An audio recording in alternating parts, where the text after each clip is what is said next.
al gobierno interino de Kiev, ¿no? Porque lo considera ilegítimo, ¿no? Lo considera ilegítimo y ellos dicen, por ejemplo, que Yanukovych les ha pedido que intervengan militarmente, ¿no? El presidente destituido, ¿no?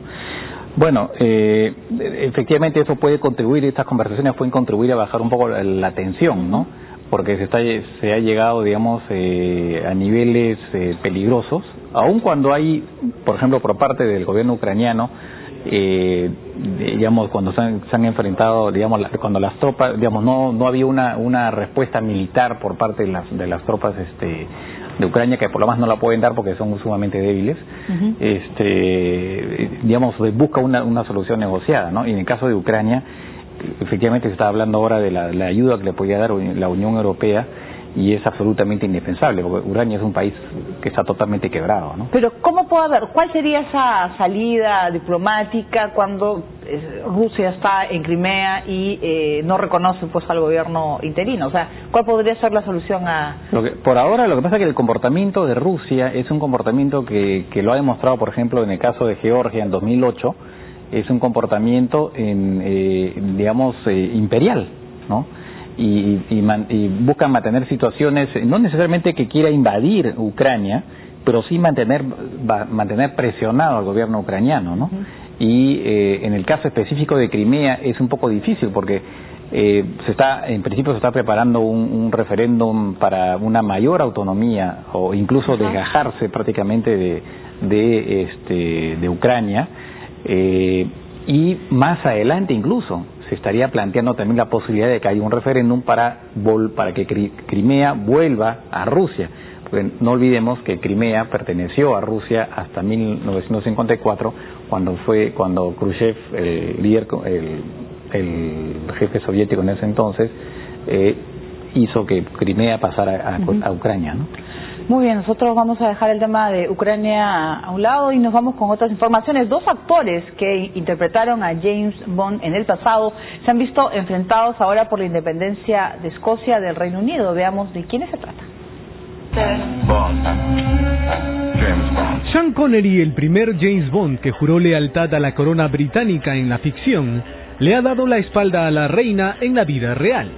Como escocés, el actor se ha ofrecido como voz y rostro en la campaña por el sí en el referendo para que su pueblo se independice del Reino Unido. Sin embargo, en la otra vereda, se ha encontrado nada menos que con su sucesor en el personaje que lo llevó a la fama. Sir Roger Moore, el segundo actor en interpretar al 007, le ha hecho frente a los deseos de Connery y en declaraciones a The Times ha dicho a modo de broma que no le gustaría acabar a puñetazos con Sean por este tema. Me siento orgulloso de ser inglés y británico. Me gustaría que los escoceses se quedaran con nosotros, ha asegurado Moore, siguiendo la misma línea que otras celebridades británicas como David Bowie y Emma Thompson. En la última película de Bond, Skyfall, el agente secreto regresa al hogar de su infancia en los Highlands. La escena tiene una poderosa carga simbólica por la reivindicación de Escocia como cuna de uno de los símbolos más reconocibles del Imperio Británico. Connery, ya con 83 años, ha vaticinado que Escocia será independiente antes de que muera. En declaraciones a The New Statesman, respalda totalmente a su patria chica en su deseo de romper con los ingleses. Pero el actor escocés no está solo en esta campaña. Lo acompaña el primer Hannibal Lecter del cine, su paisano Brian Cox, de 67 años.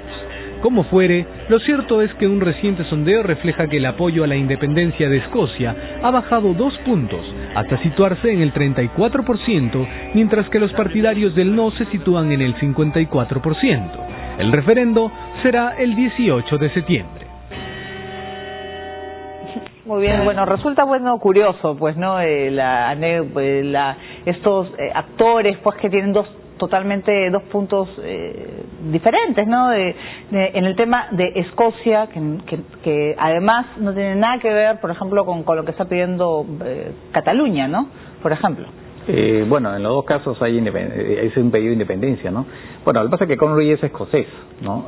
Sean Connery.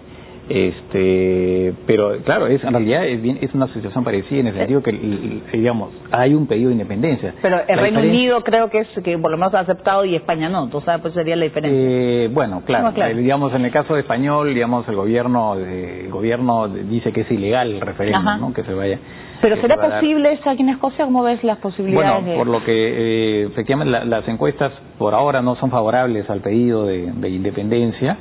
Eso más plantea otros temas que también se plantean con el caso de Cataluña, que es, por ejemplo, la relación con la Unión Europea, ¿no? La Unión Europea ha dicho que, en el caso de Cataluña, por ejemplo, que si se independizan, salen de la Unión Europea, ¿no? Hay como una especie de amenaza. Algo parecido seguramente pasaría con el caso de Escocia, ¿no? Y el primer ministro británico ha advertido a los escoceses también de las consecuencias que podría tener una independencia, ¿no? Muy bien, nosotros ahora nos vamos a Siria, ya que ha sido detenido un famoso director de cine de ese país. El hombre fue arrestado cuando intentaba cruzar la frontera con Líbano, ya que iba a viajar a un festival de cine en Suiza.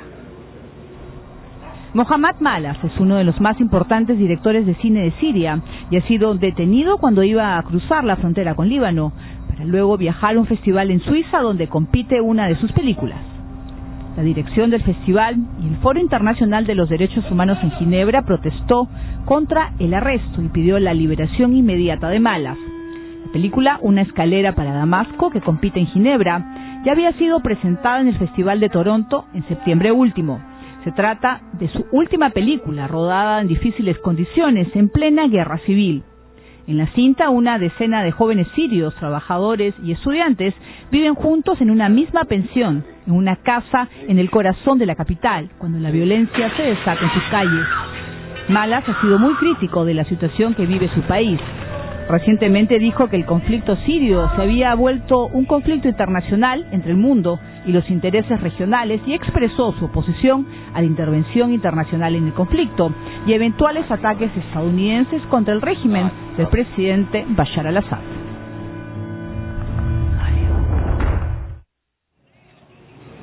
Bien, vamos ahora con Israel, que interceptó un barco iraní con armamento sirio destinado a la Franja de Gaza. El grupo terrorista Hezbollah ha utilizado ese tipo de armas contra el Estado judío. La Marina israelí interceptó un barco procedente de Irán con bandera panameña llamado Closé, que iba cargado con arsenal sofisticado de fabricación siria. El buque fue hallado en el Mar Rojo, en la frontera marítima entre Sudán y Eritrea, cuando iba camino a la Franja de Gaza, transportando docenas de misiles de largo alcance, iguales a los que se lanzaron desde el sur del Líbano a Israel en 2006. La operación, llamada Revelación Completa, ha sido realizada por el Comando de Élite de la Marina, llamado Flotilla 13, después de hacer un seguimiento durante varios meses de este cargamento de arsenal sofisticado. Según ha comentado el ejército israelí a la prensa, ninguno de los 17 tripulantes sabía que llevaban misiles a bordo, ya que iban escondidos entre el cargamento normal y se había recubierto cada misil con una capa de cemento para hacerlos pasar desapercibidos. El tipo de armamento que ha sido incautado habría dado a Hamas en Gaza la capacidad armamentística, ya que se trata de misiles capaces de alcanzar objetivos hasta de 200 kilómetros. Muy bien, por supuesto, organizaciones como Hamas, por ejemplo, ha dicho que se trata no es más que una mentira de Israel que quiere prolongar el bloqueo de Gaza, ¿no?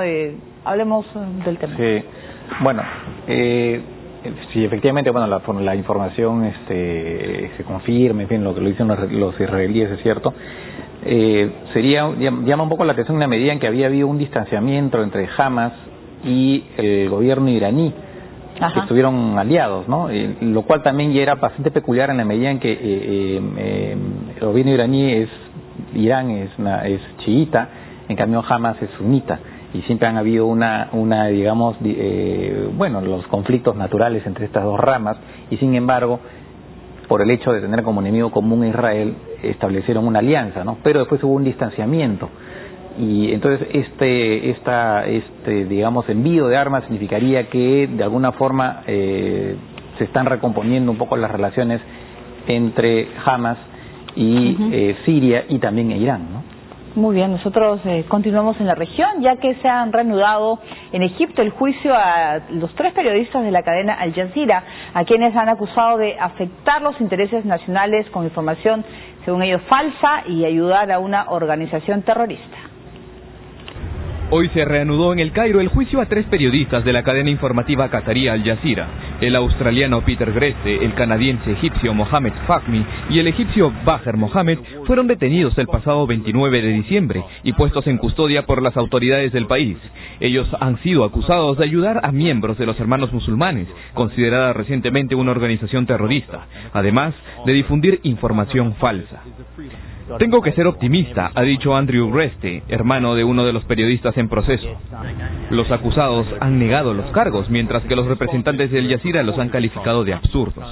Sin embargo, uno de los fiscales del caso ha dicho que los periodistas del medio catarí han publicado noticias falsas que afectan los intereses nacionales. Este proceso ha alertado a las organizaciones de los derechos humanos, que consideran que con este juicio se demuestra un ataque directo contra la libertad de expresión en Egipto. Muy bien, y en otros temas, la caída de la competitividad en Italia y su alta deuda la convierte en un peligro para la zona euro, según las conclusiones de un informe de la Comisión Europea. Veamos. La Comisión Europea ha emitido una alerta para Italia debido a la caída de su competitividad a nivel internacional y su alta deuda pública. Queremos animar al nuevo gobierno italiano a tomar medidas rápidas y eficaces para liberar el potencial de crecimiento formidable de su país y al mismo tiempo hacer frente a los problemas de los altos niveles de deuda pública. Además del urgente pedido de Olli Rehn al gobierno de Matteo Renzi, el comisario también señaló que una solución en la economía italiana puede reducir el riesgo de efecto dominó en toda la zona euro. De otro lado, Rehn ha llamado la atención a Francia para que se esfuerce más en reducir el déficit público y comercial. Además, instó al país a ejecutar una acción política decidida para luchar contra las desigualdades. Respecto a España, la Comisión Europea ha señalado que el país ha crecido económicamente, pero todavía tiene retos que asumir, entre ellos el desempleo y el endeudamiento público. Estas conclusiones forman parte del informe de la Comisión Europea sobre las economías de 17 países miembros, de los cuales, aparte de Francia, España e Italia, otras 11 naciones experimentan desequilibrios financieros. Muy bien, vamos a hacer una nueva pausa en el programa. Vamos a regresar con detalles de las inundaciones luego de las peores tormentas en Nueva Zelanda. Y también vamos a regresar con detalles de lo que fue el desfile en París en un supermercado. Volvemos.